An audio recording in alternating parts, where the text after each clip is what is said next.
आज अमृता प्रीतम जी की जयंती है। उनकी जयंती पर उन्हें श्रद्धासुमन अर्पित करते हुए उन्हें नमन करता हूँ और उनके जीवन के बारे में, उनकी जीवनी, उनके कृतित्व व्यक्तित्व पर हमारे मित्रों ने विस्तार रूप से चर्चा की है। हम उसको संक्षिप्त रूप देना चाहेंगे।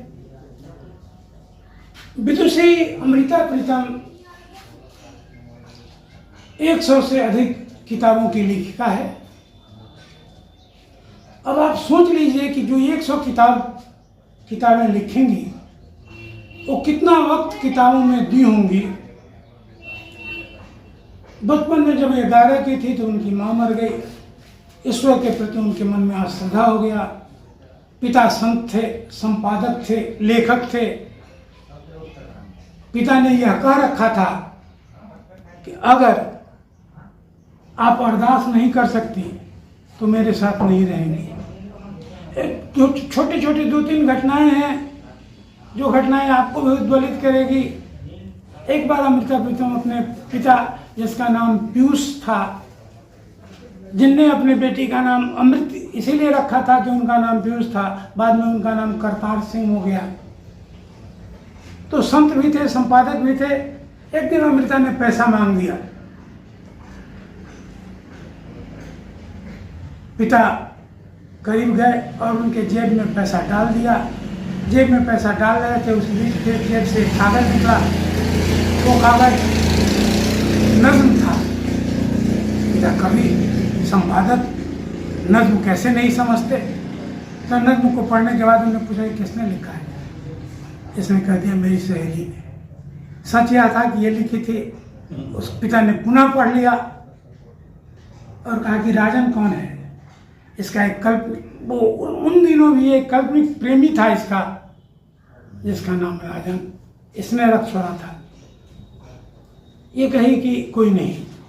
पिता ने एक झन्नाटेदार चप्पत इसके गाल पर रसीद किया और वो चप्पत ही नहीं था, वो नज्म इसके साथ चिपक गया और आजीवन ये लिखती रही। कविताएं लिखी, कहानियां लिखी। मैं 100 किताब आप नहीं पढ़ पाएंगे और चंद मिनटों में, चंद घंटों में इसकी चर्चा नहीं हो पाएगी। तो आप इनकी एक किताब रसीदी टिकट पढ़ लें। रसीदी टिकट लिखने की भी एक कहानी है। जब फिरोज और अमृता के प्रेम की बात चली थी तो इनने खुल्ला इसे स्वीकारा था। और खुशवंत सिंह ने पूछा कि तुम कहानी बताओ। जब कहानी खुशवंत सिंह को अमृता ने बता दिया तो कहा कि तुम्हारी कहानी तो रसीदी टिकट के पीठ पर लिखी जाने वाली है। यही कारण था कि उसने अपने आत्मकथा का नाम रसीदी टिकट रखा। रसीदी टिकट अगर आप पढ़ लेंगे, रेहान फजल बीबीसी के एक संवाददाता हैं, उनने अपने इंटरव्यू में, जो इंटरव्यू 2014 में प्रकाशित हुआ, उस इंटरव्यू में उनने कहा कि घर तो इसका गुजरवाला था, लेकिन ये लाहौर में आ गए और लाहौर में इनसे मिलने शाहिर आया करते थे। पहली मुलाकात शाहिर से कवि सम्मेलन में हुई थी। अमृता लिखते हैं कि शाहिर अपने में हीन भावना महसूस करते, कुरूप थे, इसलिए इन्हें किसी लड़की को प्रपोज नहीं किया। हालांकि शाहिर के साथ बहुत सारी लड़कियां रहीं और शाहिर आजीवन कुंवारे रहे। इन्हें शादी नहीं की, लेकिन गीत एक से एक। नीलकमल का वो गीत याद कीजिए, बाबुल की दुआएं लेती, मोहम्मद रफ़ी ने गाया था और पूरे गाते वक्त मोहम्मद रफ़ी ने रोया था। तो ऐसा गीतकार, ऐसा रचनाकार, और उससे प्रेम हुआ। संयोग था दोनों बैठते एक जगह। प्रेम में होता क्या है, पाना ही खोना होता है, खोना ही पाना होता है। बातें नहीं होती, मौन बोलता था, मौन ही सुनता था। साहिर लगातार सिगरेट पीते, आधा सिगरेट पीने के बाद उसे बुझा देते, फिर दूसरा सुलगा लेते, जैसे साहिर कुछ नई खोज में हूं या नई चीज खोज रहे हूं। उन बचे हुए सिगरेट के टुकड़ों को अमृता इकट्ठा करती, उसके जाने के बाद उसे पीती, पीने के बाद वो अनुभव करती कि वो साहिर को छू रही है, साहिर को स्पर्श कर रही है, साहिर के करीब जा रही है। खैर ऐसा चला। इसकी शादी ये प्रीतम सिंह से हो गई, जो दिल्ली के एक बड़े होजियरी का मालिक का बेटा था। ये दिल्ली चली आई, साहिर बम्बई चले गए। पत्राचार तो हुआ, लेकिन बहुत दिन तक पत्राचार नहीं हुआ। आखिरी खत नाम की एक इसकी पुस्तक थी। आखिरी खत उसके प्रकाशन के लिए ये सेठी नाम के एक चित्रकार के यहाँ गया था कि उसका आवरण पृष्ठ बना देगा, आवरण चित्र बना देगा। सेठी ने इसको कह दिया कि एक और नौजवान चित्रकार है जो बड़ा सुंदर चित्र बनाता है, मैं उससे मिलवाऊं। सेठी ने उसको बुलाया, वो था इमरोज। इमरोज ने जो तस्वीर बनाई, इसको इमरोज के द्वारा जो चित्र बनाया गया, वो न सिर्फ चित्र पसंद आया बल्कि इमरोज भी अमृता को पसंद आ गया। दोनों की मुलाकात होती रही, दोनों की मुलाकात चली। एक दिन इमरोज आए और इमरोज ने कहा कि आज ही के दिन मेरा जन्म हुआ था। जन्मदिन, देहात में तो जन्मदिन होता नहीं है। अमृता उठी, बाहर निकली, 1 मिनट के बाद लौटी। कुछ देर के बाद उसका नौकर प्लेट में एक केक सजाए हुए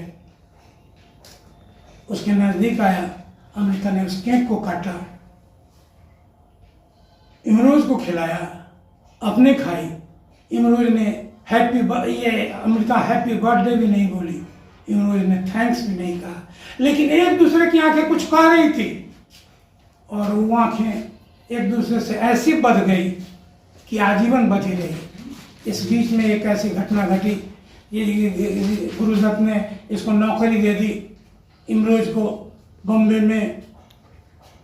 उसके मांगे हुए वेतन पर इमरोज चला भी गया। जाने के 3 दिन पूर्व तक अमृता जहाँ कहती रही, जो कहती रही, जैसे चलती रही, जैसे चलाती रही। ये चला लगा कि ये जिंदगी के अंतिम 3 दिन हैं। फिर इमरोज चला गया।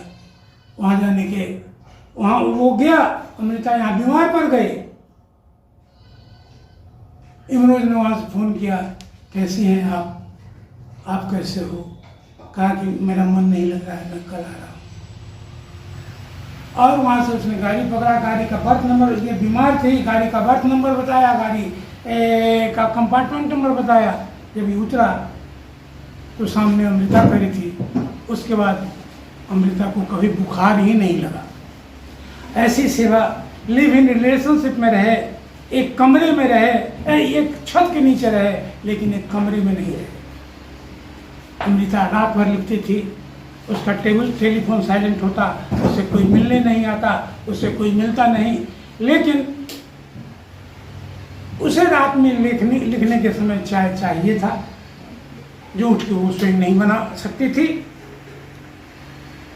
तो जिंदगी के 23 वर्ष जितना इमरोज ने जितना समय बिताया, 1 बजे रात में हर रोज जगता, चाय बना के अमृता के लिए रखा था। अमृता न इसको देखती न चाय को देखती। आने के बाद ऐसा 23 वर्ष चला। जब राज्यसभा की सदस्य हो गई, चुन ली गई, तो वहाँ जाती, ये गाड़ी लेके जाता, गाड़ी के सीट पर ये ड्राइवर होता। एक दिन की बात है, उद्घोषक से अमृता ने कहा कि इमरोज को बुलाओ। वो समझा कोई ड्राइवर होगा, कहा कि ड्राइवर इमरोज। ये गाड़ी लेके तुरंत पहुँच गया। बाद में लोगों ने जाना कि ये बॉयफ्रेंड है।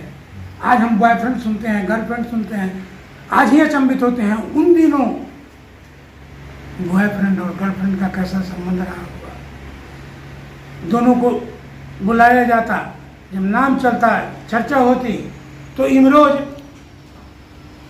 अपना ये उसका नाम जब निमंत्रण नहीं होता तो ये अकेले जाती, ये अपने लिए टिफिन ले जाता, गाड़ी में बैठ के गाना सुनता। इस तरह से ऐसी बहुत सारी कहानियाँ हैं जो कही जा सकती है। 2005 में अमृता अचानक मर गई। इमरोज जिंदा थे। अमृता के अंतिम दिन कष्ट के थे, लेकिन उस कष्ट को इनने इतना सरल बना दिया। वो बाथरूम में गिर गई थी, उसका हड्डी क्रैक कर गया था, इनने खाना खिलाया, इन्होंने ही स्नान कराया, कपड़ा पहनाया और फूल लेके आती थी। तब वो फूल लेके आता ये इमरोज, तब तो सेंस भी नहीं था कौन फूल पसंद। लेकिन जब उन दिनों इन्हें एक बात और परशुराम बाबू ने कह दी कि काश तुम पहले मिले होते। प्रश्न उसने लिखा है कि तुम जीवन के संध्या में क्यों मिले इमरोज, कितना दर्द है, तुम जीवन के संध्या में क्यों मिले इमरोज। इस तरह से उनके मरने के बाद भी इमरोज कहता रहा कि मेरे साथ फूलों के बाद में, तारों के छाँव में, ये घनघोर घटाओं में मिलती हैं, मैं बातें करता हूँ। ये सब उनकी कल्पना थी, उनकी बात थी। इन चंद बातों के साथ ये को लाइव है, इसको ये लोग बना लेंगे अपना न्यूज़ के रूप में। इन तमाम बातों को करके पुनः एक बार सजा सुमन अर्पित करके मैं अपनी बात समाप्त करता हूँ। सब्सक्राइब करें हमारा चैनल प्रकाश जोश लाइव और दबाए बेल आइकन हमारे खबर सबसे पहले देखने के लिए।